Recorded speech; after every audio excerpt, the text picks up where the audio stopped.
ಸಂಪತ್ ಅವರಿಗೆ ಎರಡು ತಾಯಿಯಂದಿರು ಅಂತ ಅಂದ್ಬಿಟ್ಟು, ಒಂದು ಎತ್ತ ತಾಯಿ ಮತ್ತು ಇನ್ನೊಂದು ದುಡಿಮೆ ಕೊಟ್ಟಂತ ತಾಯಿ. ದುಡಿಮೆ ಕೊಟ್ಟಂತ ತಾಯಿ ಜಾಗದಲ್ಲಿ, ಸಂಪತ್ ಅವರ ತಾಯಿ ಜಾಗದಲ್ಲಿ ಈಗ ನಾನು ನಿಂತ್ಕೊಂಡು ಕೂತ್ಕೊಂಡು ಸಂಪತ್ ಅವ್ರನ್ನ ಮಾತಾಡಿಸ್ತಾ ಇದ್ದೀನಿ. ಈ ಜಾಗ ತೋರಿಸ್ತೀನಿ. ಈ ಜಾಗದ ಮಹಿಮೆ ಏನು, ಯಾಕೆ ಅವರ ಎರಡನೇ ತಾಯಿ ಅಂತ ಅಂದ್ಬಿಟ್ಟು ಹೇಳಿದೆ ಅನ್ನೋದನ್ನ ಅವರ ಮಾತುಗಳಲ್ಲಿ ಕೇಳಿ. ಮೊದಲಾಗಿ ಯಾರು ಈ ವಿಡಿಯೋ ನೋಡ್ತಾ ಇದ್ದೀರಿ ಅವರೆಲ್ಲರೂ ಚಿತ್ರಲೋಕ ವಿಡಿಯೋಗಳನ್ನ ಲೈಕ್ ಮಾಡಿ, ಶೇರ್ ಮಾಡಿ, ಸಬ್ಸ್ಕ್ರೈಬ್ ಮಾಡಿ ಅಂತ ಹೇಳ್ತಾ, ಸಂಪತ್ ಅವರ ಒಂದು ಅದ್ಭುತವಾದ ಜೀವನ ಚರಿತ್ರೆಯನ್ನ ನೀವು ಚಿತ್ರಲೋಕದಲ್ಲಿ ವೀಕ್ಷಿಸಿ, ನೋಡಿ, ಆನಂದಿಸಿ. ಆದ್ಮೇಲೆ ನಮಸ್ಕಾರ. ನನ್ನ ಜೊತೆ ಇದ್ದಾರೆ ನಿರ್ಮಾಪಕ ಸಂಪತ್ ಅವರು. ಸಂಪತ್ ಅವರು ಗಾಂಧಿನಗರದಲ್ಲಿದ್ದಾರೆ. ಗಾಂಧಿನಗರ ಯಾವ ರೀತಿ ಇದೆ ಅನ್ನೋದನ್ನ ಒಂದು ರೀತಿ ನಾನು ತೋರಿಸ್ಬೇಕು ಅನ್ನೋದಾದ್ರೆ, ಈ ಕಡೆ ನಿಂತ್ಕೊಂಡ್ರೆ ಆ ಹಿಂದೆ ರೋಡು ಅದು ಗಾಂಧಿನಗರಕ್ಕೆ ಹೋಗುತ್ತೆ. ಗಾಂಧಿನಗರ ಆ ರೋಡ್ ಹೋಗೋದು ರಾಜ್ಕುಮಾರ್ ರೋಡು. ಅದೇ ರೋಡಲ್ಲಿ ವಜ್ರೇಶ್ವರಿ ಆಫೀಸ್ ಇದೆ, ಈಗ ನಮ್ಮ ಜಯಣ್ಣ ಅವರ ಆಫೀಸ್ ಇದೆ. ಮತ್ತು ಈ ಕಡೆ ತಿರುಕೊಂಡ ಅಂದರೆ ಮೂವಿಲೆಂಟ್ ಟಾಕೀಸ್ ರೋಡ್. ಇದು ಮೂವಿಲೆಂಟ್ ಟಾಕೀಸ್ಗೆ ಹೋಗುವಂಥ ರೋಡು. ಈಗ ಮೂವಿಲೆಂಟ್ ಟಾಕೀಸ್ ಹೊಡೆದಾಕಿದ್ದಾರೆ. ಮತ್ತು ಮುಂದೆ ಹೋದ್ರೆ ನಾವಿರೋ ಜಾಗದಿಂದ ಸ್ವಲ್ಪ ಮುಂದಕ್ಕೆ ಹೋದ್ರೆ ನಮಗೆ ಕಾಣೋದು ಈ ಕಡೆ ನೋಡಿ, ಎದುರುಗಡೆಗೆ ಲೆಫ್ಟ್ ಸೈಡಲ್ಲಿ ಹೋಗೋದು ಆನಂದರಾವ್ ಸರ್ಕಲ್ ಕಡೆ ಹೋಗುವಂಥ ರೋಡು, ಮೌರ್ಯ ಹೋಟ್ಲ್ ಇದೆ. ಈ ಕಡೆ ತಿರುಗಿದ್ರೆ ಬರ್ಮಾ ಬಜಾರ್ ಕಡೆ ಹೋಗುತ್ತೆ, ಸಿಂಡಿಕೇಟ್ ಬ್ಯಾಂಕ್ ಕಡೆಗೆ, ರಕ್ಷಣಾ ವೇದಿಕೆ ನಾರಾಯಣಗೌಡರ ಆಫೀಸು. ಮತ್ತು ಸಂಪತ್ ಅವರು ಒಂದೇನು ಅಂದ್ರೆ, ಈ ಗಾಂಧಿನಗರ ಬಿಟ್ಟು 40 ವರ್ಷ ಆಗೋಗಿದೆ. ಗಾಂಧಿನಗರದ ಕಡೆ ಅವ್ರ ಕಾಲೇ ಇಕ್ಕಲ್ಲ ಅಲ್ವಾ? 43 ವರ್ಷ ಆಯ್ತು ಕಾಲಿಟ್ಟಿ. ಅಂದ್ರೆ ಯಾಕೆ ಈ ರೋಡ್ ತೋರಿಸ್ತಾ ಇದ್ದೀನಿ ಅಂದ್ರೆ, ಸಂಪತ್ ಅವರು ಇದೇ ಏರಿಯಾಲಿದ್ದಾರೆ, ಗಾಂಧಿನಗರದಲ್ಲೇ ಇದ್ದಾರೆ. ಬಟ್ ಆ ಕಡೆ ಜಾಸ್ತಿ ಹೋಗೋದಿಲ್ಲ. ನೋಡಿ, ಇಲ್ಲೇ ಬರ್ತಾ ಇದಾರೆ ನಮ್ಮ ಜೊತೆ ವಿಕ್ಟ್ರಿ ವಾಸು ಮತ್ತು ಕಲ್ಲೇಶ್ ಅವರು. ಏನು ವಾಸು ಅವರೇ, ನಮಸ್ತೆ. ಪಾಪ ಕಲ್ಲೇಶು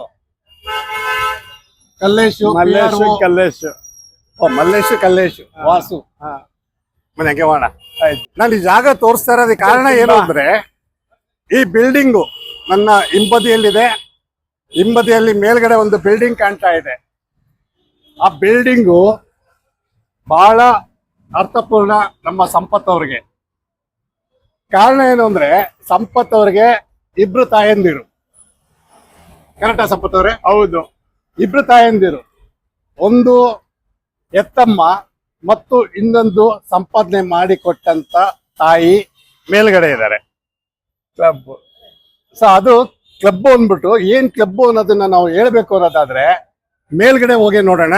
ಕರ್ಕೊಂಡೋಗಿ ಸಂಪತ್ ಅವರೇ, ಎಲ್ಲಿ ಏನಿದೆ? ಬನ್ನಿ ಸರ್, ಕರ್ಕೊಂಡಿದ್ದೀನಿ. ಬನ್ನಿ ಸರ್. ನಮ್ದು ಡಿಸ್ಟ್ರಿಬ್ಯೂಷನ್ ಆಫೀಸ್ ಇದು. ಸುಮಾರು ಜನಕ್ಕೆ ಒಳ್ಳೇದಾಗಲಿ ನಮ್ದು SK ಪಿಕ್ಚರ್ಸ್ ಅಂತ ಒಂದು ಡಿಸ್ಟ್ರಿಬ್ಯೂಷನ್ ಆಫೀಸ್ ಮಾಡಿದ್ದೀನಿ. ಯಾರೇ ನಮ್ಮಲ್ಲಿ ಫಿಲ್ಮ್ ತಂದು ಕೊಟ್ರು ಅವ್ರಿಗೆ ಅನ್ಯಾಯ ಆಗಿರೋ ತರ ಮ್ಯಾಕ್ಸಿಮಮ್ ಸಹಾಯ ಮಾಡ್ತೀವಿ ಅವ್ರಿಗೆ. ಅದಕ್ಕೋಸ್ಕರ SK ಪಿಕ್ಚರ್ ಅಂತ ಮಾಡಿದ್ದೀನಿ. Cinetech club, Cinetech cultural association ಅಂತ ಒಂದು ಮೆಂಬರ್ ಇನ್ಸ್ಟಿಟ್ಯೂಟ್ ಮಾಡಿದ್ದೀನಿ. Only for film producer, director, cameraman ಅವ್ರಿಗೆ ಮಾತ್ರ ಮಾಡಿರೋದು. ಓನ್ಲಿ ಫಿಲ್ಮ್ ಸಂಬಂಧಪಟ್ಟವ್ರಿಗೆ ಮಾತ್ರ ಇದೊಂದು ಮೆಂಬರ್ಸ್ ಕ್ಲಬ್ ಮಾಡಿದ್ದೀನಿ.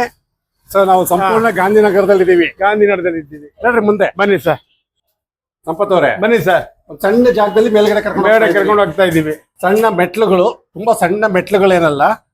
ಎದುರುಗಡೆನೆ ಒಂದು ವೈನ್ ಸ್ಟೋರು ಸಹ ಇದೆ. ನಾನು ಆಗ್ಲೇ ಹೇಳದೆ, ಈ ರೋಡು ಮೂವಿಲ್ಯಾಂಡ್ ಟಾಕೀಸ್ಗೆ ಹೋಗುತ್ತೆ.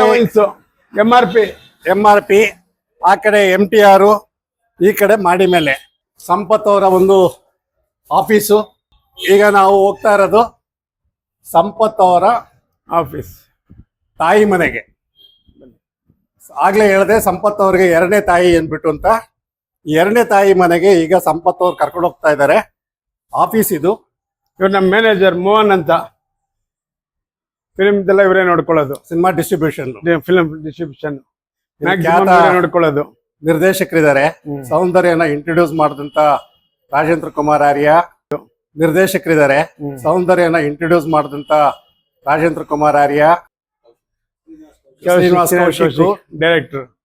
ಯಾರದು ಅಂತ ಒಂದು ಸಿನಿಮಾನ ಡೈರೆಕ್ಟ್ ಮಾಡಿದವರು, ಲೀಲಾವತಿ ಅವರ ಬ್ಯಾನರ್ ನಲ್ಲಿ. ಒಳಗಡೆ ನಮ್ಮ ಆಫೀಸ್ ಮರಿಸ್ವಾಮಿ ಅಂತ ಡಿಸ್ಟ್ರಿಬ್ಯೂಟರ್. ಸೊ ಇಲ್ಲಿ ಯಾರೇ ಕಾಣಿಸಿದ್ರು ಬರೀ ಗಾಂಧಿನಗರದವರೇ ಕಾಣೋದಿಲ್ಲಿ. ಹೌದು, ಓನ್ಲಿ ಫಿಲ್ಮ್ ಸಂಬಂಧಪಟ್ಟವ್ರೆ. ಸೊ ಇದು ಈಗ ನೀವು ಕೂತ್ಕೊಳ್ಳುವಂತ ಚೇರು ನಿಮ್ಮ ಆಫೀಸು. ಹೌದು. ಬನ್ನಿ, ಈ ಜಾಗದ ಮಹಿಮೆ ಏನು ಅಂತ ಅಂದ್ಬಿಟ್ಟು ನೀವೇ ಹೇಳಿ. ಆಯ್ತು ಬನ್ನಿ ಸರ್. ನೀವು ಎರಡನೇ ತಾಯಿ ಮನೆ ಅಂತ ಅಂದ್ರೆ ಹೌದು ಹೌದು ಹೌದು, ನಮ್ಮ ತಾಯಿ ಇದು. ಇದು ನನ್ನ ಫಿಲಮ್ ಪ್ರೇಮ್ನಗರ್ ರಿಲೀಸ್ ಆಗೋದಿದ್ದು. ನೆಕ್ಸ್ಟ್ ಇನ್ನೊಂದು 2-3 ತಿಂಗಳ ರಿಲೀಸ್ ಮಾಡ್ತಾ ಇದ್ದೀನಿ.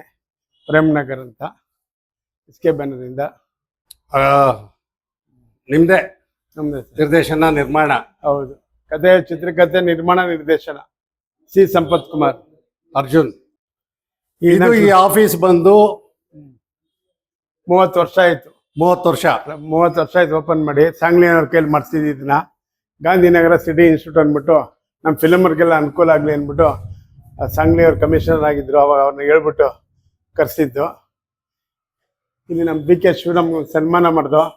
ನಾರಾಯಣ್ ಗೌಡರು, ಅನಂತಕುಮಾರ್ MP, ನಾನು, BK ಶಿವರಾಮ್ ಅವರು ಅವ್ರೊಂದು ಒಳ್ಳೆ ಇದು ಮಾಡಿದ್ರು ಸಮಾಜಕ್ಕೆ. ಅದನ್ನ ಮ್ಯಾಟ್ರಿನಿಂದ ಕೆಳಗಡೆ ಹಾಕಿದ್ದೀನಿ. ಶಿವರಾಮ್ ಕಂಡ್ರೆ ನಮ್ಗೆ ಭಾಳ ಪ್ರೀತಿ, ನಮಗೆಲ್ಲ ಭಾಳ ಸಹಾಯ ಮಾಡಿದ್ದಾರೆ ಅಂತ ವ್ಯಕ್ತಿ. ಅವ್ರಿಗೆ ಸನ್ಮಾನ ಮಾಡ್ತಾ ಒಂದು ನಾವು ನಾರಾಯಣ್ ಗೌಡರು ಎಲ್ಲ ಯೌವನಿಕದಲ್ಲಿ ಮಾಡಿದ್ದು.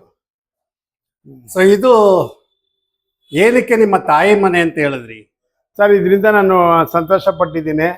ಜೊತೆಗೆ ಸುಮಾರು ಜನಕ್ಕೆ ನಾನು ಮೆಂಬರ್ ಮಾಡಿದ್ದೀನಿ, ಎಲ್ಲ ಪ್ರೊಡ್ಯೂಸರ್ಗೆ, ಅವ್ರಿಗೆ ಇವ್ರಿಗೆಲ್ಲ ಡಿಸ್ಟ್ರಿಬ್ಯೂಟರ್ಗಳಿಗೆಲ್ಲ. ಇಲ್ಲಿ ಅವ್ರು ಬಂದು ಯಾವ ಟೈಮ್ ಪಾಸ್ ಹಿಂಗೆ ಅದಕ್ಕೆ ಇದಕ್ಕೆ ಚೆನ್ನಾಗಿರ್ತದೆ. ಇಲ್ಲಿ ಬಂದು ನಮ್ಗೆ ಕುತ್ಕೊಳ್ಳೋಕ್ಕೂ ಚೆನ್ನಾಗಿ, ನಮ್ಮ ತಾಯಿ ಥರ ತಾಯಿ ಮನೆಗೆ ಹೋದಂಗೆ ಆಗತ್ತೆ ಇಲ್ಲಿ ಬಂದರೆ. ಇಲ್ಲ, ತಾಯಿ ಮನೆ ಅಂತ ಹೇಳ್ಬೇಕಾದ್ರೆ ನೀವು ಅಷ್ಟು ಈಸಿಯಾಗಿ ಯಾರು ಇನ್ನೊಂದು ತಾಯಿ ಮನೆ ಅಂತ ಹೇಳಲ್ಲ. ಈ ಜಾಗದಿಂದ, ಇಲ್ಲ ಆಡೋ ಆಟದಿಂದ ನೀವು ಉದ್ಧಾರ ಆದ್ರಿ ಅಂತ. ದರನೂ ಆಗಿದ್ದೀವಿ, ಒಳ್ಳೆ ಕೆಲಸ ಇಲ್ಲಿ ಒಳ್ಳೆ ಕೆಲಸ ಮಾಡಿದ್ದೀವಿ. ಯಾಕೆಂದ್ರೆ ಮೆಂಬರ್ಶಿಪ್ 2,000 ರೂಪಾಯಿಗೆ ಯಾರು ಮೆಂಬರ್ಶಿಪ್ ಕೊಡಲ್ಲ. ಎಲ್ಲೇ ಒಂದು ಮೆಂಬರ್ ಆಗ್ಬೇಕಂದ್ರೂ 5 ಲಕ್ಷ, 10 ಲಕ್ಷ, 50 ಲಕ್ಷ ಅಂತಾರೆ. ನಮ್ದು 2,000 ರೂಪಾಯಿ ಒನ್ಲಿ ಫಿಲ್ಮ್ ಸಂಬಂಧಪಟ್ಟವ್ರು ಮಾಡಿರುವಂತದ್ದು. ಬನ್ನಿ. ಏನ್ ಮೆಂಬರ್ಶಿಪ್ ಅಂತ ನೀವು ಹೇಳಿಲ್ಲ. ಮೆಂಬರ್ಶಿಪ್ ಏನು ಅನ್ನೋದನ್ನ ನೋಡ್ಬೇಕು ಅನ್ನೋದಾದ್ರೆ ಇಲ್ಲಿ ಒಳಗಡೆ ಬರ್ಬೇಕು. ಸಂಪತ್ ಅವರು ಒಳಗಡೆ ಬಂದ್ವಿ. ಇದು TV ಕ್ರಿಕೆಟ್ ಮ್ಯಾಚ್ ಇದ್ದಾಗ ಸ್ಪೋರ್ಟ್ಸ್ ಆಕ್ಟಿವಿಟೀಸ್ಗೋಸ್ಕರ ಕ್ಯಾಮ್ರಾ ಹಾಕಿರ್ತಾರೆ. ಸ್ಪೋರ್ಟ್ಸ್ ಆಕ್ಟಿವಿಟೀಸ್ ಇದ್ದಾಗ ಇಲ್ಲಿ ಕೂತ್ಕೊಂಡು ಟಿವಿ ನೋಡುವಂಥದ್ದು. ಒಂದು 20-25 ಜನ ಕೂತ್ಕೊಂಬೋದು ಇಲ್ಲಿ. ಸೊ ಪ್ರೊಜೆಕ್ಟರ್ ಹಾಕ್ಬಿಟ್ಟು ಇಲ್ಲಿ ಕೂತ್ಕೊಂಡು ಇಲ್ಲಿ. ಯಾಕೆಂದ್ರೆ ಯಾರು ಚಿಕ್ಕ ಟಿವಿಲಿ ಕ್ರಿಕೆಟ್ ಮ್ಯಾಚ್ ನೋಡೋಕೆ ಇಷ್ಟಪಡಲ್ಲ. ಅದಕ್ಕೆ ದೊಡ್ಡ ಸ್ಕ್ರೀನ್ ಹಾಕಿದೀವಿ. ನಮ್ಮ ಫಿಲ್ಮ್ ಪ್ರೊಡ್ಯೂಸರ್ಗೆ, ಡೈರೆಕ್ಟರ್ಗಳು ಒಳ್ಳೇದಾಗಲಿ ಅಂತ, ನೋಡೋಕ್ಕೆ ಚೆನ್ನಾಗಿರ್ಲಿ ಅಂತ. ಸೊ ನೀವು ನಿಮ್ಮ ಲೈಫ್ ಉದ್ಧಾರ ಆದಂತ ಒಂದು ಜಾಗದಲ್ಲಿ ನೀವು ಇದ್ದೀರಿ. ಹೌದು, ನಾವು ಲೈಫ್ ಉದ್ಧಾರ. ಲೈಫ್ ಉದ್ಧಾರ ಆದಂತ ಜಾಗ ಯಾವ್ದು ಅಂತ ಅಂದ್ರೆ ಕಾರ್ಡ್ಸ್. ಹೌದು, ಕಾರ್ಡ್ಸ್ ಇದೆ, ನಮ್ ಡಿಸ್ಟ್ರಿಬ್ಯೂಷನ್ ಇದೆ. ಸೊ ಸದ್ಯಕ್ಕೆ ಸಂಪತ್ ಅವರು ಈ ಜಾಗನ 2020 ಇಂದ ನಿಲ್ಸಿದ್ದಾರೆ, ಕರೋನಾ ಇಂದ ಅಲ್ವಾ? ಹೌದು ಸರ್, 2020 ಕರೋನಾ ಕಾಲದಲ್ಲಿ ನಿಲ್ಸಿರೋದು. 7-8 ವರ್ಷ ಆಯ್ತು ನಿಲ್ಸಿ. ಇವಾಗ ಸ್ಟಾರ್ಟ್ ಮಾಡ್ಬೇಕಂದ್ರೆ ತಿರ್ಗಾ ರೆಡಿ ಮಾಡಿ ಎಲ್ಲ ರೆಡಿ ಮಾಡ್ತೀವಿ. 2 ತಿಂಗಳಾಗುತ್ತೆ. ಒಳ್ಳೆ ಇನಾಗ್ರೇಷನ್ ಮಾಡಿ ನಮ್ಮ ಜೈಮಲ, ನಮ್ಮ ಸಾರಾ ಗೋವಿಂದು, ನಮ್ಮ ನಾರಾಯಣ ಗೌಡರು ಇವನ್ನೆಲ್ಲ ಕರೆಸಿ ಒಂದು ಗ್ರ್ಯಾಂಡಾಗಿ ಒಂದು ಫಂಕ್ಷನ್ ಮಾಡಿ ಅವಾಗ ಓಪನ್ ಮಾಡೋದೆಲ್ಲ ರೆಡಿ ಮಾಡಿಸ್ತಾ ಇದ್ದೀವಿ ಸರ್. ಎಷ್ಟೋ ಜನ ಗಾಂಧಿನಗರದಲ್ಲಿ ಆಫೀಸ್ಗಳನ್ನೇ ಮುಚ್ಕೊಂಡು ಹೋಗ್ತಾ ಇದ್ದಾರೆ. ಹೌದು, ನೀವು ಇನ್ನ ಹಂಗೆ ಆಫೀಸ್ ಇಟ್ಕೊಂಡಿದ್ದೀರಲ್ಲ ಸರ್? ಇಟ್ಕೊಳ್ಳೇಬೇಕಲ್ಲ ಸರ್. ಯಾಕೆಂದ್ರೆ ನಮಗೆ ಕುತ್ಕೊಳ್ಳೋಕೆ ಗಾಂಧಿನಗರಕ್ಕೆ ಬಂದಾಗ ಬೇಕಲ್ಲ ನಮ್ಗೆ ಕುತ್ಕೊಳ್ಳೋಕೆ ಜಾಗ. ನಮ್ಮ ಬಿಸ್ನೆಸ್ ಇದು ನಮ್ಮ ಪ್ರೊಡ್ಯೂಸರ್, ಡೈರೆಕ್ಟರ್ಗಳೆಲ್ಲ ಬಂದಾಗ ಅವ್ರಿಗೆ ಕಾಫಿ, ತಿಂಡಿ, ಟಿಫನ್ಗೆ ಕಿಚನ್ ಸರ್. ಇದನ್ನು ಕಿಚನ್ ಅವ್ರಿಗೆ ಊಟ ಉಪಚಾರ ಎಲ್ಲ ಇಲ್ಲೇ ನಡೆಯುತ್ತೆ. ಊಟ ಉಪಚಾರ ಎಲ್ಲ ಇಲ್ಲಿ. ಪಾತ್ರೆ ಸಾಮಾನುಗಳು ಇವೆಲ್ಲ ಇರ್ತವೆ.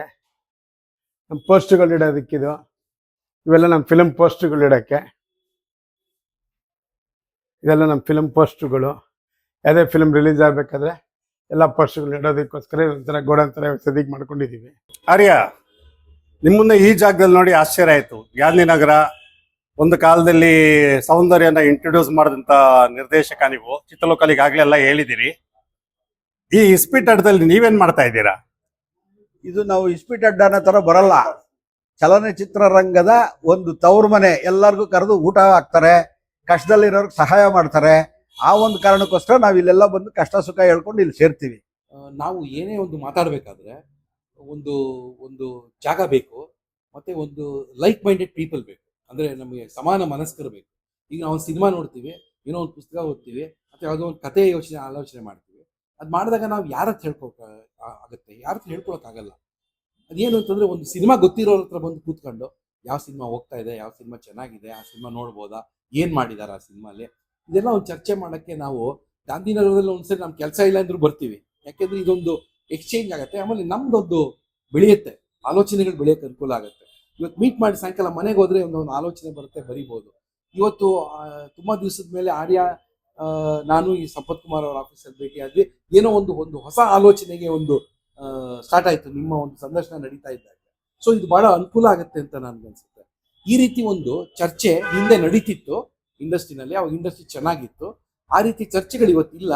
ಆ ಚರ್ಚೆಗಳು ಎಲ್ಲರೂ ಮಾಡಬೇಕು ಅಂತ ಹೇಳೋದೇ ನನ್ನ ಒಂದು ಉದ್ದೇಶ ಆಗಿದೆ.